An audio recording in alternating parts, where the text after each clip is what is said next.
Have you ever wondered who gets left out of history? We often picture the Carolingian Empire as the age of Charlemagne, the warrior king who built one of the largest realms of the early Middle Ages. His story dominates textbooks, monuments, and even popular imagination. But behind the familiar image of a crowned emperor on horseback lies a different story, one rarely told and often forgotten. What if the true strength of the Carolingian world was not only forged on battlefields, but also shaped in monasteries, court chambers, and family estates? What if the empire's survival rested not just on men with swords, but on the quiet brilliance of women whose influence was written in letters, charters, and manuscripts rather than carved in stone? The deeper you look, the more surprising the picture becomes. Royal consorts negotiated alliances that changed the course of dynasties. Abbesses preserved the treasures of learning when war threatened to silence the written word. Noble women defended property rights, oversaw estates, and even guided communities through times of uncertainty. Their names are scattered across documents, sometimes barely visible, but their impact was anything but small. Without them, the Carolingian Empire would not have been what it was, and Europe's cultural future might have looked very different. This hidden side of history challenges us to think differently. Whose stories are told, and whose are erased? How much richer would our understanding be if we gave voice to those left in the shadows? These questions do not only matter for the past, they shape how we understand power, culture, and memory today. So, if you are ready to journey beyond Charlemagne's shadow and uncover the legacies of women who refused to be forgotten, then stay with us. Welcome to our channel, Words of Time, and in this video we will explore the untold stories of the women who shaped the Carolingian Empire. Beyond Charlemagne's shadow, the history of the Carolingian Empire cannot be fully understood if we confine ourselves only to the image of a single towering ruler and his male successors. The empire, which was a vast Frankish-dominated realm stretching across much of Western and Central Europe during the early Middle Ages, founded and expanded under Charlemagne's leadership, was never simply the story of one man. To reduce it to that alone would be to overlook the forces, people, and ideas that shaped its development and endurance. The familiar narrative often begins and ends with Charlemagne himself, painted as a warrior king, conqueror, and restorer of the Western Roman ideal. Yet, if we move past this dominant portrait, a more complex and human picture emerges, one that places women, religious reformers, scholars, peasants, and administrators alongside the better-known emperors and kings. These figures lived, acted, and influenced within the empire, often without receiving credit in the grand telling of medieval history. The Carolingian Empire was held together not only by conquest, but also by careful administration and a cultural program that historians later called the Carolingian Renaissance. This was not a renaissance in the sense of the later Italian flowering of art and science, but it was a deliberate effort to strengthen learning, religious devotion, and governance. Charlemagne and his court gathered scholars from across Europe, such as Alcuin of York, who brought with them traditions of classical learning. Monasteries became centers not only of prayer, but also of copying texts, teaching boys to read, and training scribes who would ensure that both sacred and practical writings survived. Without this effort, many ancient works might have been lost to time. The empire's cultural program allowed Latin to remain a unifying language for administration and the church, bridging local dialects that might otherwise have fractured communication. Behind this drive was not just Charlemagne, but also the countless unnamed scribes, monks, and nuns whose hands shaped the parchment, cut the quills, and patiently copied the texts that preserved Europe's intellectual heritage. It is here that we see the shadow lifting. The empire was not only about armies marching east or campaigns in Spain, but also about the quiet labor of intellectual preservation. These quieter contributions challenge us to widen our perspective and see the Carolingian world as a living society rather than only a military empire. At the same time, the place of women within this empire must be considered, for they were not mere bystanders. Queens, noblewomen, and abbesses played roles in diplomacy, landholding, and religious life. Charlemagne's daughters, for example, though famously kept unmarried by their father, were not hidden away. They participated in courtly life and maintained influence in subtle but important ways. Abbesses such as Hildegard of St. Gall managed vast monastic estates and corresponded with kings and bishops. These women wielded authority not through the sword but through land, networks, and the written word. They acted within the bounds of their era, yet often stretched those boundaries, leaving behind traces in letters and charters that remind us of their agency. Religion, of course, lay at the heart of the Carolingian vision.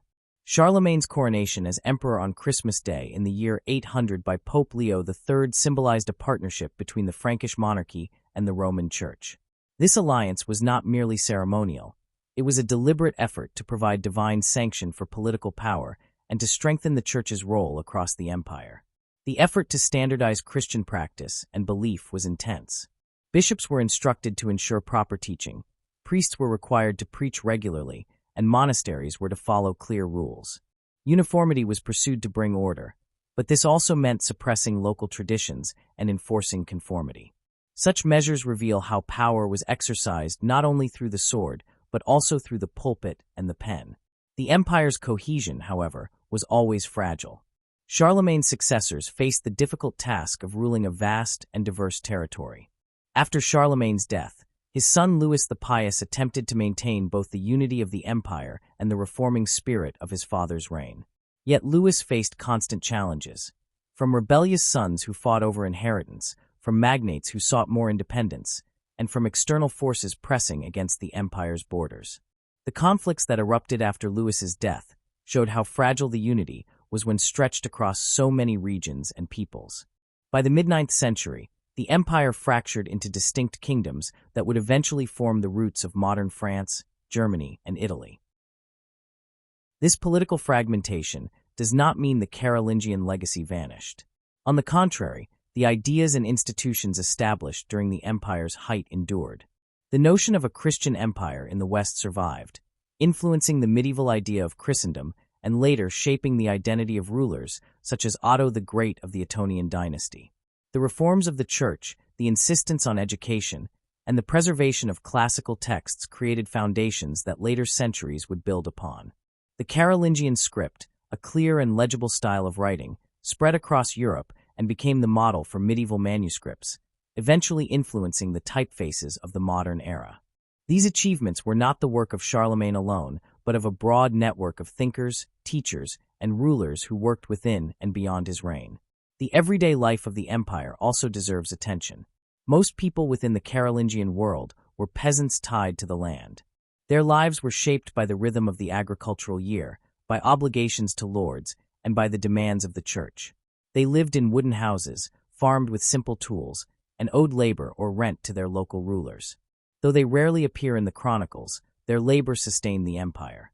Without their food, the armies could not march, and the monasteries could not thrive. Archaeological evidence of villages, pottery, and field systems offers us glimpses of their existence, reminding us that the empire was not only a court in Aachen or armies on campaign, but also countless small communities struggling with the challenges of survival. Trade and exchange tied these communities into broader networks. The empire sat at the crossroads of routes stretching north to Scandinavia, south to the Mediterranean, east into Slavic lands, and west into the Atlantic. Markets bustled with goods such as wine, salt, cloth, and even luxury items like silk and spices. These exchanges brought wealth to some and allowed ideas to spread across cultural boundaries. Yet trade was also vulnerable to disruption, as raids from Vikings, Magyars, and Saracens increased in the later 9th century. These incursions exposed the weaknesses of centralized Carolingian power and forced local lords to take greater responsibility for defense, a shift that contributed to the growth of localized feudal structures. Beyond the political and economic aspects, the cultural imagination of the Carolingian age deserves recognition.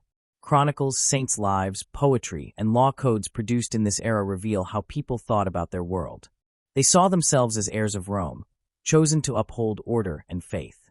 They believed divine providence shaped their destiny, and they viewed kingship as both a duty and a sacred responsibility.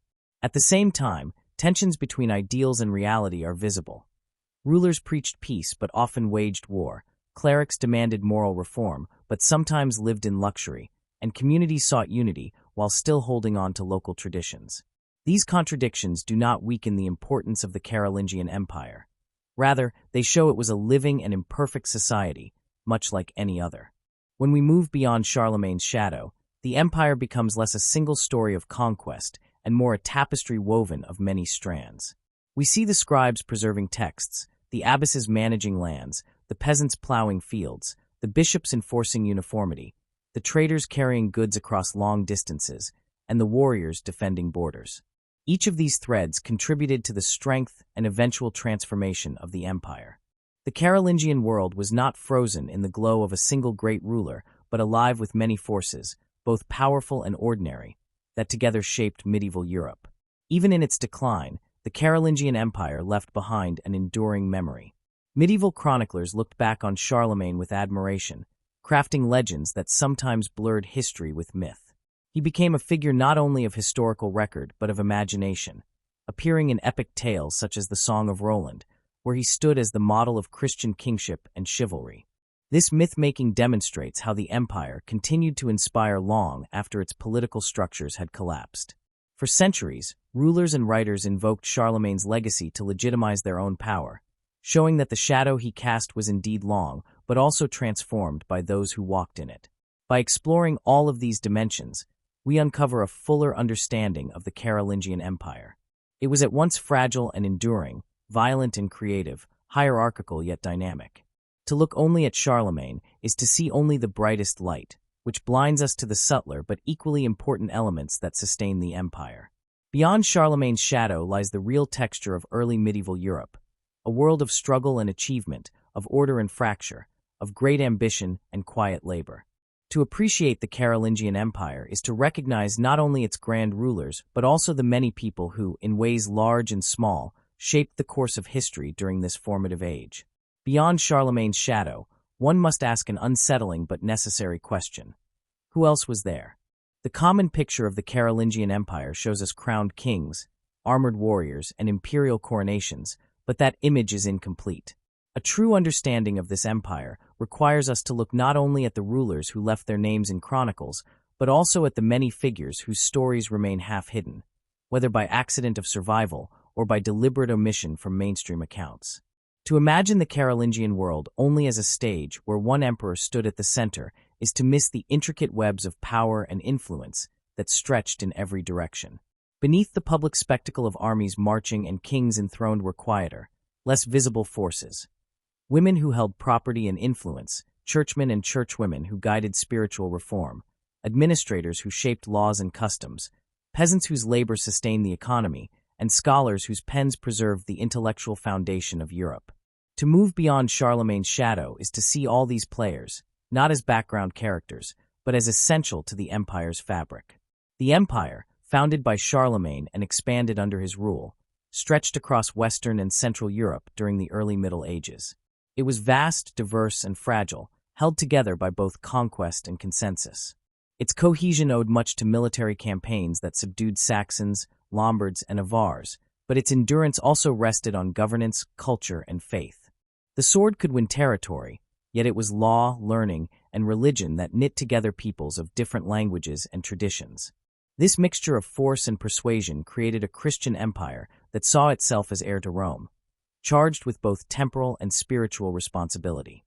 But while Charlemagne stands at the center of the story, the empire was never his work alone. Behind the legend were layers of cooperation, resistance, and adaptation. Consider the hidden power dynamics within the Carolingian world. The royal court at Aachen functioned not only as the residence of the emperor, but also as a political hub where noble families competed for favor. Alliances were made not only through military service, but through marriages, dowries, and the placement of sons and daughters in strategic religious houses. Women, though often excluded from formal titles of rulership, played a crucial role in these networks. Charlemagne's own daughters, for example, were not married off to foreign rulers in the usual way of dynastic politics, a choice that historians still debate. Instead, they remained at court, where they enjoyed influence and visibility, though in ways that left fewer official records. Their presence shaped the culture of the palace, as they participated in religious and ceremonial life, entertained ambassadors, and maintained bonds of loyalty with noble families. That these women did not leave behind armies or kingdoms does not mean they were powerless. Their influence was woven into the daily fabric of courtly politics. Elsewhere, noble women who became abbesses commanded resources and respect. The abbess was not merely a spiritual mother, but a landholder and administrator, often governing estates as large and wealthy as those of lay magnates. Hildegard of St. Gall, for instance, exercised control over extensive lands, and corresponded with rulers and bishops. In such letters, we glimpse how abbesses could advocate for their communities, negotiate disputes, and remind kings of their obligations. Their voices, though softer in tone than royal decrees, reveal a parallel authority within the empire, one shaped by religion, learning, and landholding. These women were part of a broader clerical and monastic world that underpinned the Carolingian order. Charlemagne and his successors invested heavily in reforming the church, seeing it as both a moral and administrative partner in governance. The empire's rulers pushed for uniformity in liturgy, discipline among clergy, and stricter observance of monastic rules. These reforms were not abstract ideas. They were enforced by bishops, abbots, and abbesses in towns and villages. Through sermons, visitations, and schools, they reached into the lives of ordinary people, telling them how to pray, how to behave, and how to understand their place in a Christian society. It was through this religious network that the empire projected unity, though it also caused tension by pressing against older local traditions. The Carolingian Renaissance, as later historians called it, grew out of this effort to strengthen culture and administration. Charlemagne gathered scholars at his court, including Alcuin of York, who brought with him a program of learning that emphasized grammar, rhetoric, logic, and theology. Monasteries became centers of manuscript production, where scribes carefully copied texts of scripture, church fathers, and classical authors. The creation of a clear, standardized handwriting, known as Carolingian minuscule, ensured that texts could be read across regions, reducing confusion caused by local scripts. This achievement may seem small compared to great battles, but it shaped the transmission of knowledge for centuries. Without these scribes, much of the ancient world's literature might have vanished. Yet behind the achievements of the Carolingian Renaissance was not just a group of famous male scholars, but countless anonymous workers. Scribes, often young men trained in monastic schools, spent long hours hunched over parchment. Illuminators decorated pages with intricate designs, sometimes inserting their own names or prayers in the margins, small marks of presence in otherwise impersonal texts. Women also participated, particularly in convents where nuns copied and illustrated manuscripts. Their labor has rarely been highlighted, but it was essential to the survival of a shared European intellectual tradition. To see them is to recognize that culture was not handed down from a single court, but crafted through the work of many hands across the empire. If we shift from the world of learning to that of daily survival, we encounter another overlooked group: the peasants who made up the vast majority of the Carolingian population. Their lives rarely appear in chronicles, yet archaeology and legal records allow us glimpses.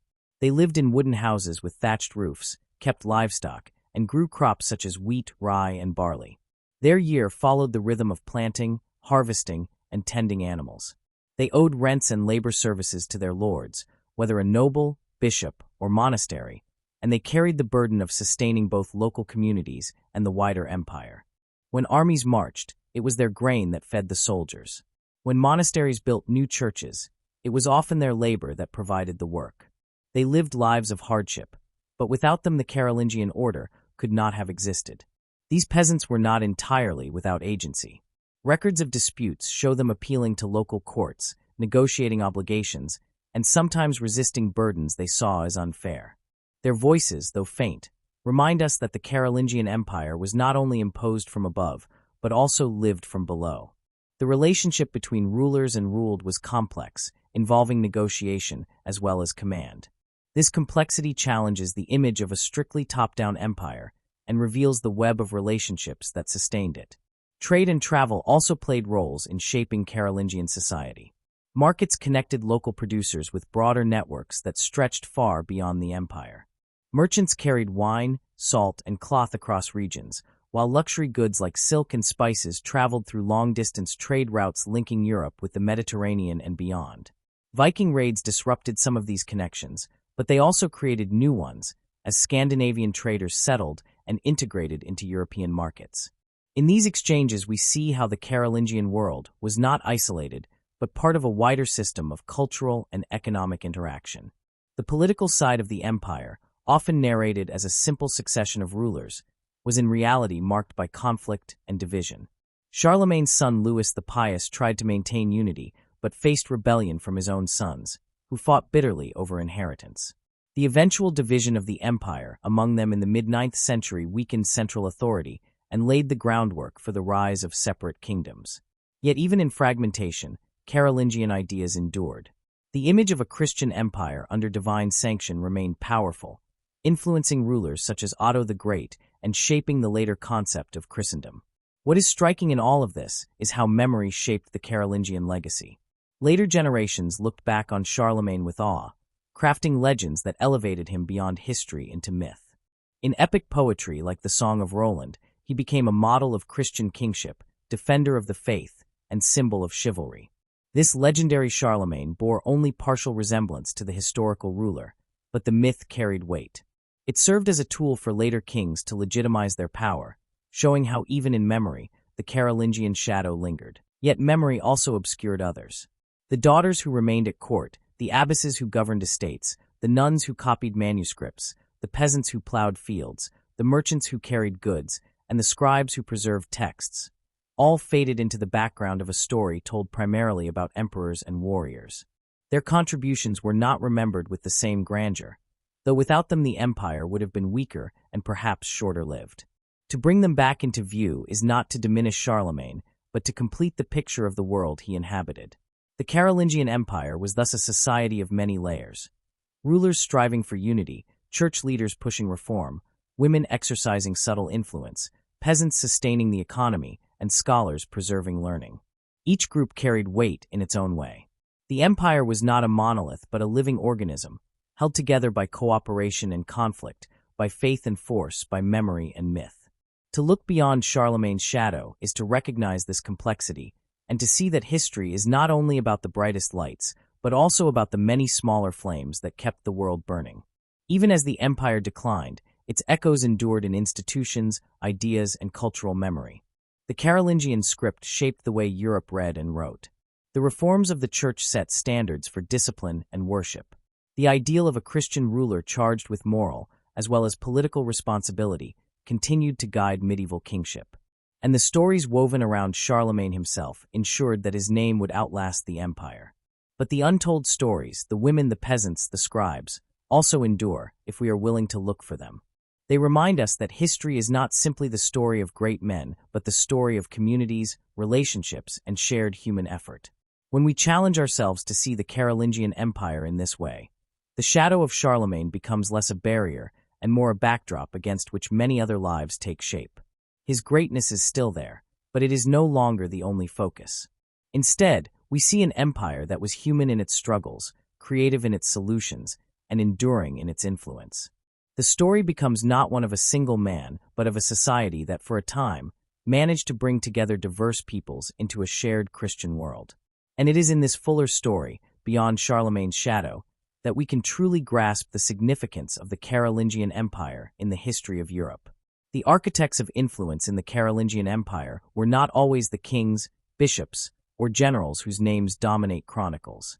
Many of them were women whose presence and power shaped the course of dynastic politics, cultural life, and even the survival of the empire itself. Their influence was rarely straightforward, since the society they lived in placed them within a patriarchal framework that limited their ability to rule in their own names. Yet, within these limits, they maneuvered with intelligence and strategy, often guiding events from behind the curtain of formal authority. To move further beyond Charlemagne's shadow is to shine light on these women, whose contributions to the Carolingian world were crucial but often overlooked. Among the most notable figures was Hildegard of Windsgau, one of Charlemagne's wives and perhaps his most influential consort. Married to Charlemagne at a young age, Hildegard was no mere ornament at court. She bore several children, including the sons who would become central to succession struggles. In a dynastic world where producing heirs was itself an act of power, Hildegard's role cannot be underestimated. But beyond childbearing, she functioned as a political partner. Her marriage linked Charlemagne with powerful noble families from the region of Swabia, binding their loyalty to the Carolingian cause. Her ability to secure alliances through kinship, while also serving as a cultural patron, positioned her as more than a silent queen. Hildegard maintained a respected presence at court, involving herself in matters of diplomacy and religious patronage. Records of her donations to monasteries and churches show a woman who invested in both the spiritual and political health of the realm. When she died in the year 783, her absence was felt deeply, suggesting the centrality of her presence during her life. Charlemagne's daughters, too, complicate the picture of royal women in the empire. Unmarried by their father's deliberate choice, they lived at court and developed relationships that scandalized some chroniclers, but also allowed them a certain degree of freedom and influence. Einhard, Charlemagne's biographer, noted his affection for his daughters and their prominent role at court, where they were not hidden away but visible in ceremonies and daily life. While they never held thrones, they embodied an alternative form of dynastic presence, influencing the courtly culture and binding noble families through informal ties. Their relationships produced children who, though illegitimate, were folded into networks of patronage and loyalty, showing how even outside formal structures, these women shaped the political landscape. Elsewhere in the Carolingian world, women of high birth and monastic standing wielded considerable authority. One example is Theodrata, abbess of Argenteuil, who managed lands and resources on a scale comparable to lay lords. In her role, she not only directed the spiritual lives of her community, but also controlled estates, collected rents, and settled disputes. Her power was rooted in the ownership and management of property, which gave her a voice in local and sometimes regional politics. The position of abbess offered women a unique avenue for authority within a society that barred them from military command or kingship. Through correspondence, councils, and patronage of learning and the arts, abbesses became key players in the Carolingian world.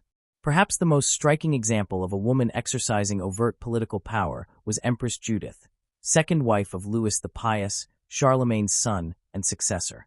Judith's story reveals both the possibilities and dangers of female influence in the Carolingian court. Married to Louis after the death of his first wife, she bore him a son, Charles, later known as Charles the Bald. This placed her at the center of succession disputes, for Louis already had older sons from his first marriage. Judith maneuvered to secure a place for Charles in the inheritance, using her position as queen and later empress to advocate for her son's rights.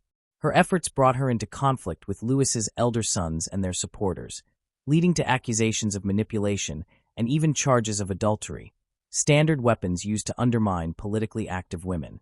Yet despite these challenges, Judith held her ground, using her intelligence and alliances to protect her son's claim. That Charles eventually secured a throne is a testament to her persistence and skill.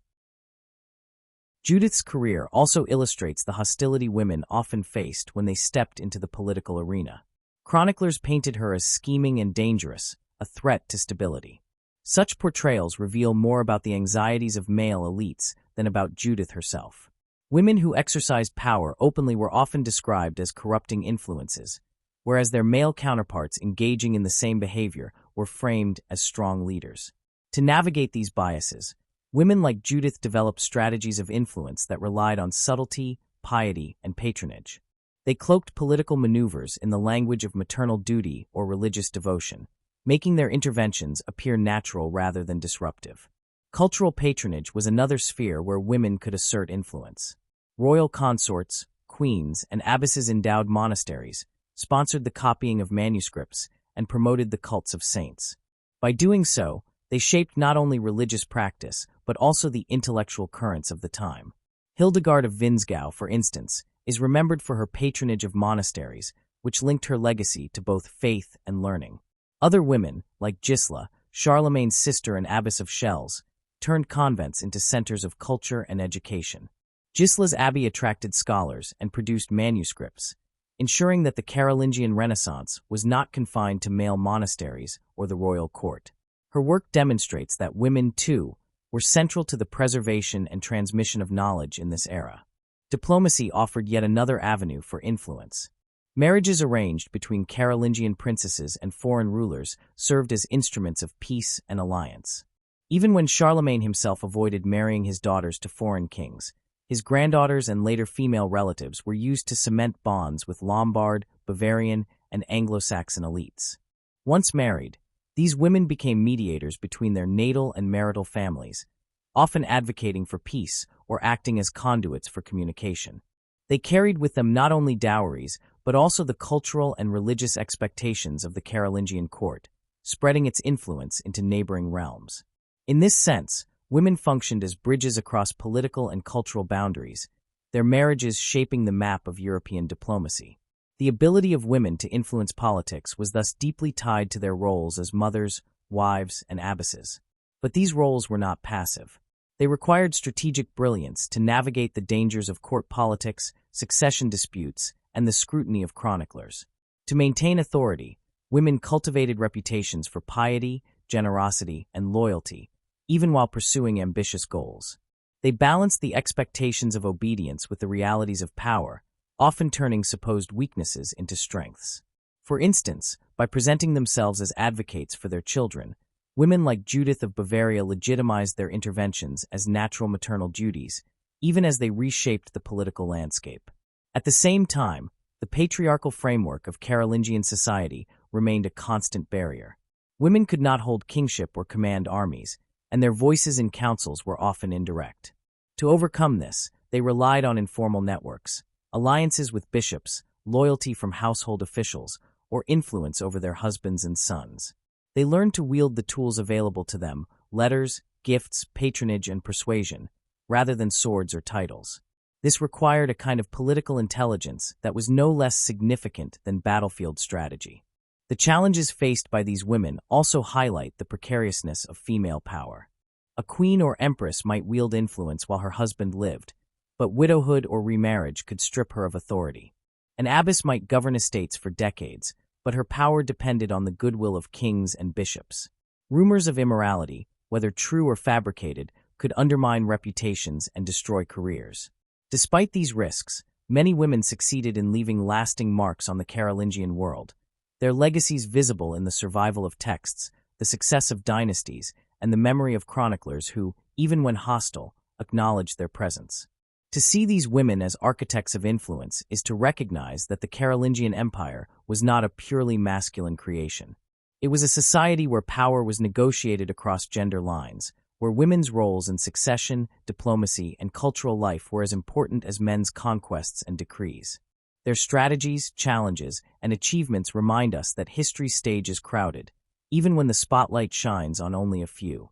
They lived in a patriarchal world, but they were never powerless.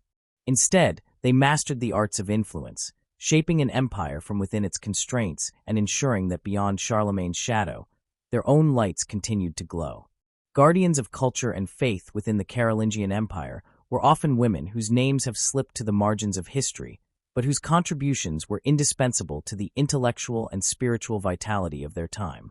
When the empire's great men rode to war, debated laws, or quarreled over succession, these women were safeguarding the very framework upon which Carolingian society rested.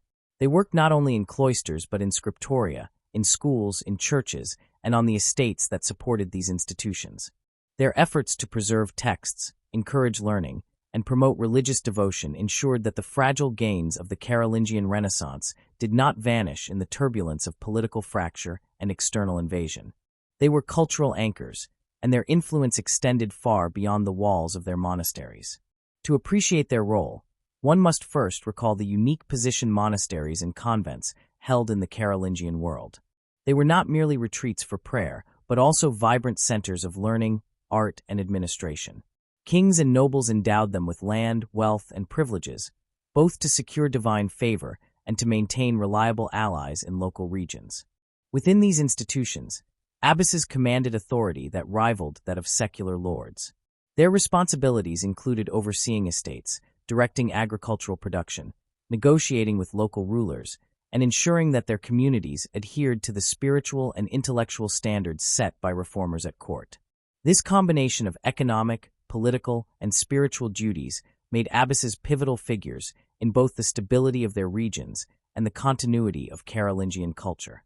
One of the most notable examples is Gisela, sister of Charlemagne, who became abbess of Chelles, a prominent convent near Paris. Under her leadership, Chelles was not only a center of piety, but also of scholarship.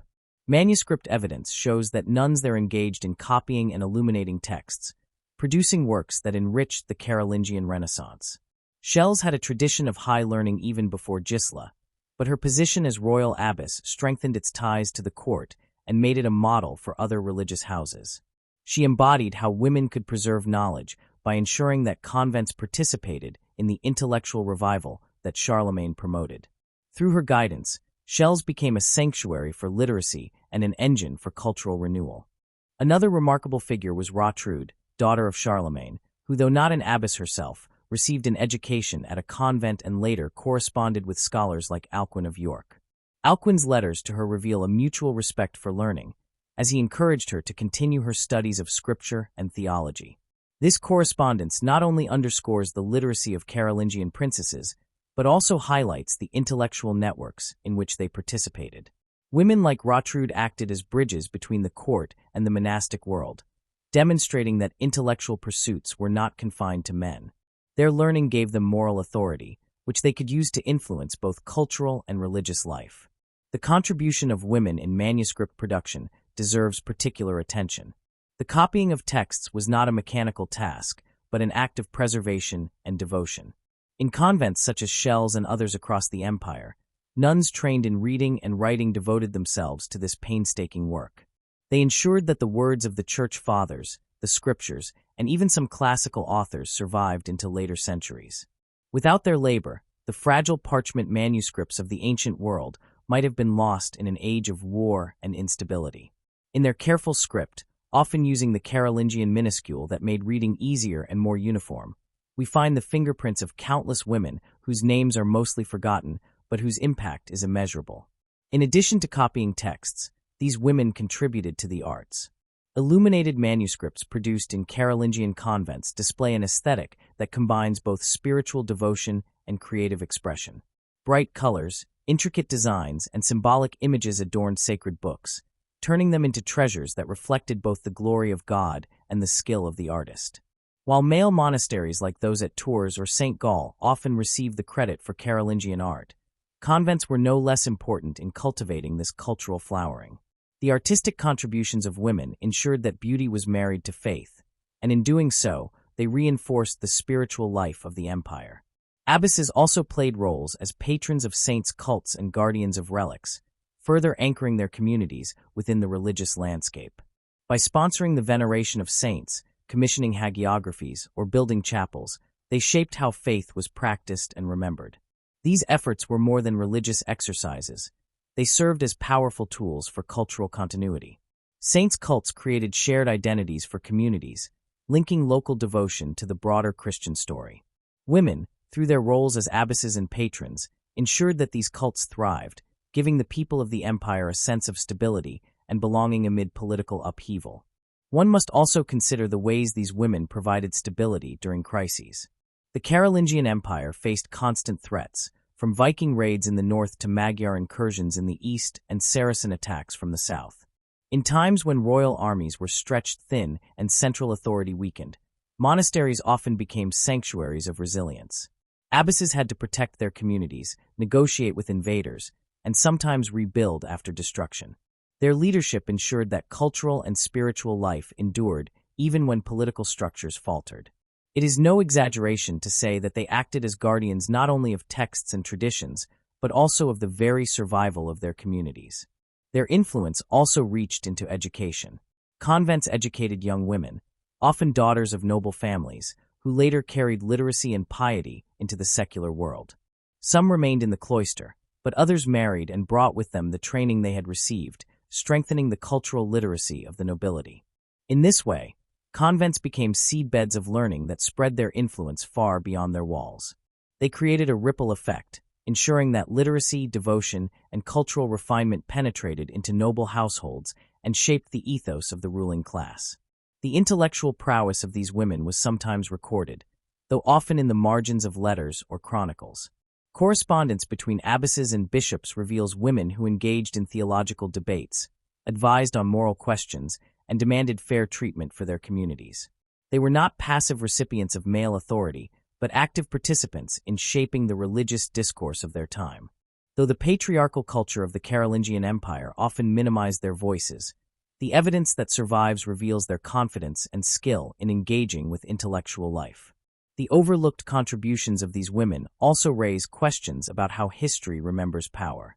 Chroniclers tended to glorify kings and warriors, leaving little space for those whose influence was exercised in quieter ways. Yet when we trace the survival of texts, the continuity of traditions, and the resilience of communities, we find that women were essential. They were the glue that held together the fragile gains of the Carolingian Renaissance. Their efforts provided continuity in an age of fragmentation, ensuring that the cultural heritage of antiquity and the spiritual heritage of Christianity were transmitted to later generations. The idea of guardianship captures their role well. They guarded not with swords but with pens, prayers, and steadfast leadership. They stood watch over manuscripts, over young novices, over sacred relics, and over estates that funded their communities. Their vigilance allowed knowledge and faith to survive an era of uncertainty. And in doing so, they shaped the identity of medieval Europe far more than the chronicles suggest. To recognize them is to challenge the traditional narrative of the Carolingian world as a male-dominated story of conquests and kings. It is to see that beneath the turbulence of succession disputes and invasions lay a deeper continuity, one sustained by the cultural labor of women in monasteries and convents. They remind us that history is not only written in battles and laws, but also in classrooms, scriptoria, and chapels. It is written in the steady hands that copied texts, in the voices that taught psalms, and in the decisions that preserved communities through crisis. Their story also reveals the paradox of female power in the Carolingian Empire. They could not sit on thrones or command armies, but they could safeguard the cultural and spiritual fabric that gave meaning to those thrones and armies. They were limited by patriarchal norms, yet they found spaces where their leadership was not only accepted but necessary. This quiet power, exercised in monasteries and convents, was less visible but no less vital than the authority of kings. The guardians of culture and faith within the Carolingian world thus stand as essential figures in the empire's history. Their work ensured that knowledge, literacy, and devotion survived political collapse and external assault. Their intellectual and spiritual labor gave stability to a society often torn by conflict. And their legacies remind us that the strength of a civilization lies not only in the deeds of warriors or rulers, but also in the steadfast commitment of those who preserve its culture and faith. To remember them is to see the Carolingian Empire not only as an empire of swords and crowns, but also as an empire of books, prayers, and enduring traditions, carried forward by women whose names deserve to stand beside those of kings. Legacies resurfaced when the patient work of modern historians began to look beyond the bright surface of Carolingian history and into its shadows, searching for voices that had been muted or overlooked for centuries. For a long time, the story of this empire was told almost entirely through chronicles and annals produced by court clerics and male monastic writers who placed emperors and battles at the center. These sources, invaluable though they are, present only part of the picture. They give us the deeds of kings, the judgments of bishops, and the achievements of armies, but they leave little room for the quieter forms of power exercised by women, the cultural labor of abbesses and nuns, or the lived realities of peasants and artisans. To recover these other stories requires a different approach, one that pieces together fragments from charters, letters, property records, and even archaeological discoveries. Each of these fragments, when read with care, helps bring into focus a fuller and more complex image of the Carolingian world. Charters, for example, provide a window into the authority of women that narrative sources often ignored. A charter is a legal document recording the donation of land, privileges, or rights, usually to a monastery or church. At first glance, they may seem dry records of transactions, but within them are hidden clues about who held property, who made decisions, and who commanded respect in their communities. When a noblewoman appears as the donor of land, or when an abbess signs her name as the head of a religious house, we catch sight of agency that might otherwise have been erased. These records demonstrate that women could own and transfer property, negotiate with kings and bishops, and act as legal persons in a system that otherwise restricted their public roles. Through charters, we see the hands of queens, princesses, and abbesses leaving imprints on the economic and spiritual map of the Carolingian Empire. Letters are another rich source. Correspondence between scholars and royal women, or between abbesses and kings, reveals the intellectual and political conversations of the time. Alcuin of York's letters to Charlemagne's daughters, encouraging their education and spiritual devotion, are small but vivid reminders that women were considered capable of intellectual engagement. The letters of abbesses appealing to kings for protection of their lands or privileges show them as active participants in the negotiation of power. These letters are often brief, sometimes formulaic, yet within them lies evidence of confidence, authority, and an expectation that women's voices would be heard in the halls of power. Archaeology, too, plays a crucial role in unearthing hidden stories. Excavations of Carolingian convents and monasteries provide material evidence of women's cultural contributions. Manuscripts found in convent libraries, burial sites of abbesses adorned with symbols of authority, and remnants of workshops for textiles or metalwork all testify to the multifaceted lives of these communities. Archaeological findings offer a tangible counterpoint to written records, confirming that women not only prayed and governed, but also fostered economic and artistic production. The material remains bring to life what the texts only hint at: the physical spaces where culture was nurtured and preserved, often under the direction of women. The process of uncovering these stories is part of a larger movement in modern historical scholarship, often described as revisionism. This does not mean rewriting history in reckless ways, but rather revisiting old sources with new questions. Historians today are more attentive to gender, social status, and cultural production than earlier generations who focused primarily on kingship and warfare. By asking how women appear in legal documents, or what daily life was like for peasants, or how manuscripts were produced and circulated, scholars expand the boundaries of what counts as history. They give voice to those who were not the intended audience of chronicles, but who nonetheless shaped the empire's reality. This shift in perspective challenges long-held assumptions about the Carolingian period. For example, the old view that women were almost entirely excluded from public life is undermined by the growing body of evidence from charters and letters that show their active participation in legal and economic affairs. The notion that intellectual life was dominated by male clerics is complicated by proof of literate and learned women in convents who copied manuscripts, corresponded with scholars, and sponsored cultural projects.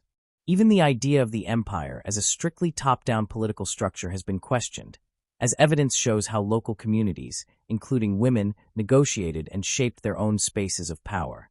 By bringing these stories to light, historians reveal the lasting impact of women whose names may not appear in the central chronicles, but whose actions reverberated through the empire.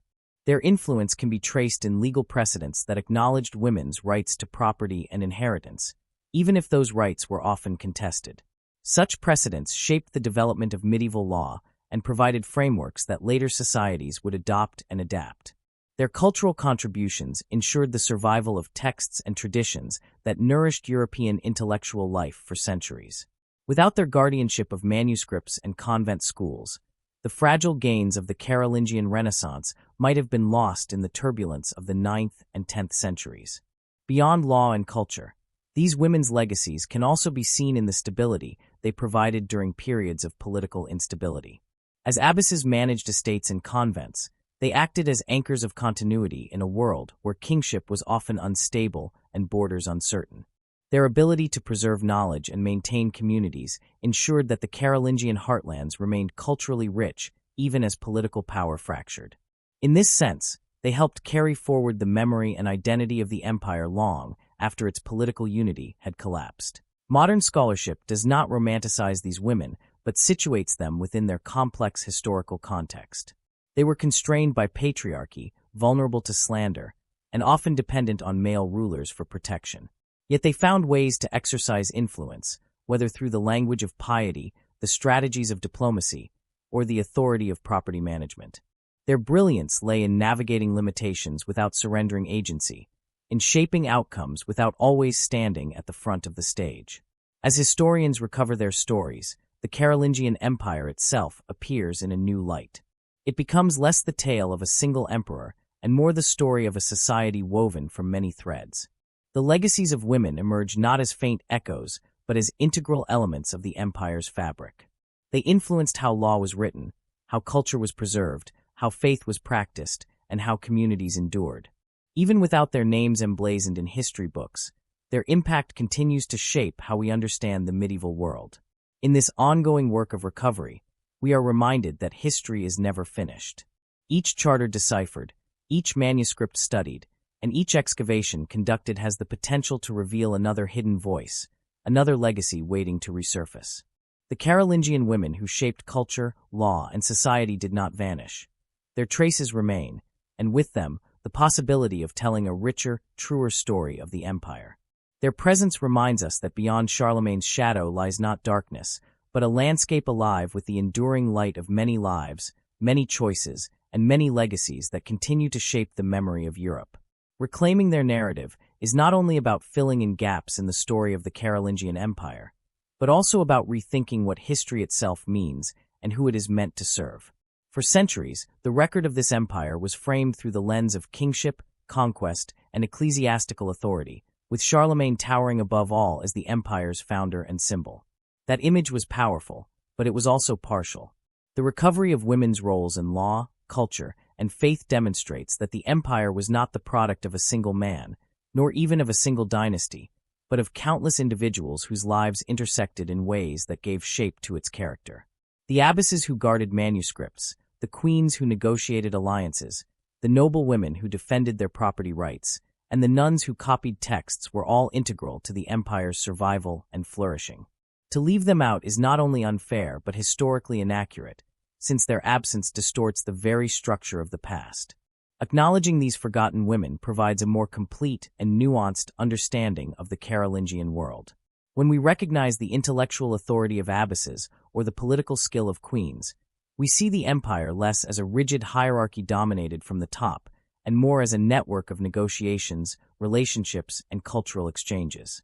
This broader perspective allows us to appreciate the subtle forms of power that existed alongside military campaigns and royal decrees. It also helps us to understand how traditions and institutions endured through the work of people who were not in the spotlight, but who nonetheless ensured continuity in times of change. Such recognition enriches not only our view of the past, but also our sense of how societies function, reminding us that influence does not always announce itself loudly, but can be exercised quietly, persistently, and effectively. This work of reclamation also underscores the importance of questioning traditional historical narratives. Too often, history has been told as the story of great men and decisive battles, with other voices relegated to the margins. Yet the closer we look, the clearer it becomes that this narrow focus tells only part of the story. By seeking out charters, letters, and archaeological traces, historians have shown that marginalized voices can be recovered, and when they are, the picture changes dramatically. What once looked like a story of kings and armies becomes a story of communities, families, scholars, and women who preserved knowledge and guided institutions. In other words, to study history critically is to resist the temptation of easy narratives and instead embrace the complexity that makes the past real. This call to action extends beyond the Carolingian era.